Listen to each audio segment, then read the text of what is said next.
Now, the think tank, the Institute for Fiscal Studies, has said both the Conservatives and the Labour Party aren't being honest about the economic consequences of their manifesto proposals. It didn't look at the manifestos of the Lib Dems, UKIP and other parties. The IFS warned that the Tories' pledges to boost NHS spending cuts may well be undeliverable, and Labour's plans for taxing the rich and big business include factual mistakes. Here's our business editor, Siobhan Kennedy. Arts and Crafts has got political at this school in North London. Kids breaking up for half term, not heading to the park, but to a demo about cuts to come. It's got so bad, parents here have been asked to chip in to fund services. The reason we're doing it is because things that are really important for kids, like having whiteboards at work in the classroom, like being able to do school swimming, like being able on residential trips, are simply things that we can't afford. Frankly, it seems ridiculous that we're going to be in a situation where these kids are going to be growing up and they're going to have a less of a good education than we had when we were at the school age. Behind the scenes, the headmistress has just closed her finances for next year, and the numbers don't look good. We've looked at every single budget line to try and minimise expenditure. For us, by 2020, we're going to be losing £123,000 at this school, which is a significant percentage of our income.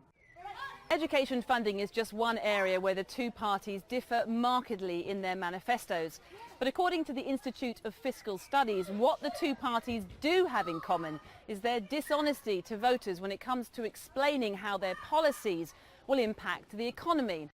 The IFS questioned Labour's claim to raise £49 billion from taxes on business and the well-off, instead saying they'd be lucky to raise £40 billion. And those taxes would eventually hit everyone through lower wages, higher prices and lower returns on pensions. On the Conservatives, it said the £8 billion of spending on the NHS would extend the lowest period of rises to 12 years. And schools would see a real terms fall in spending by nearly 3% per pupil by the end of the Parliament.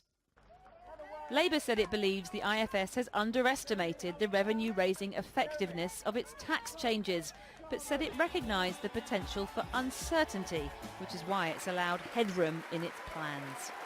In its statement, the Tories didn't address the IFS criticisms at all, but echoed the report saying that taxes would rise to their highest ever peacetime level if Jeremy Corbyn gets into Downing Street. Labour wish to increase tax significantly in order to spend more, and the big risk under them is that the tax raisers won't get in the money that they want. Under the Conservatives, you'd see continued cuts to day-to-day spending by government, and the risk with them is that they wouldn't be able to deliver the public services that we want.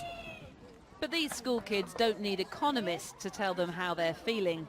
Their own manifesto analysis, hand-painted on placards, does just the same trick.